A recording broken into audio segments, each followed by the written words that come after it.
think whenever you have a wild animal in private ownership, whether it's an accredited roadside facility or someone's backyard, I think it poses a huge danger to the public.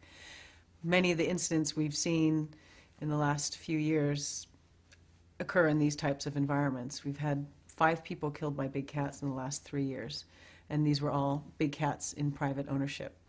I think it's a huge danger when these animals when the public is allowed to have contact with these animals.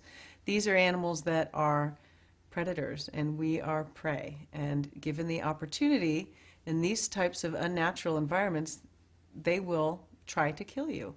I think we've created these situations where these animals are not allowed to engage in their natural behaviors. It's completely unnatural for them. And then you put them in contact with the public. I think it's just an accident waiting to happen. A lot of times private owners will try to remove the canine teeth, or sometimes all of the teeth and the claws of these animals in an attempt to try to make them less dangerous, which is really a farce, because many of these animals, even without their teeth or without their claws, can inflict a tremendous amount of damage. So if you can imagine removing a healthy tooth that's intact, whether it's done with pliers or however it's done, there's a potential for creating a great deal of trauma to the mouth. You can fracture the mandible, the lower jaw, or the maxilla by trying to extract these teeth. A lot of times these teeth have multiple roots. You leave a root in the mouth and it will form an abscess, and it's very painful for the animal and cause problems for them down the road. In many cases I've seen big cats that have had their claws removed with garden shears. When they're young, they just snip it off. A lot of times these animals will engage in a lot of self-destructive behaviors, a lot of abnormal behaviors.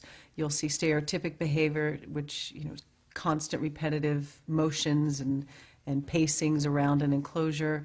A lot of times they will self-mutilate themselves. I've seen, many medical cases where animals have literally chewed themselves to the point where they've even chewed off limbs and fingers and digits because they're so stressed. API's investigation has revealed disturbing new evidence of the critical plight of the lives of exotic animals in private hands in the United States. We've uncovered shocking evidence of poor conditions, inadequate care and treatment, and real threats to public safety. And what's equally worrying is that none of the inadequate care and treatment that we found violated any federal law or the relevant state laws.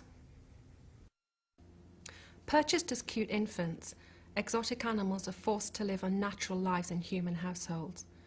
Non-human primates, for example, are often raised as children. Removed from their mothers too early, and without the companionship of other primates, we found these animals forced to wear diapers and clothes and taken around on a leash. API manages a primate sanctuary, so we know firsthand the impact that humans can have. These animals that come to us from private possession arrive with behavioural and psychological problems. We see directly the impact that humans can have and the damage that they can bring upon these animals, damage that may never be repaired. API believes that the only way to end the suffering of exotic animals and the dangers to the public is to end the breeding, trading and sale of exotic animals for private possession and profit.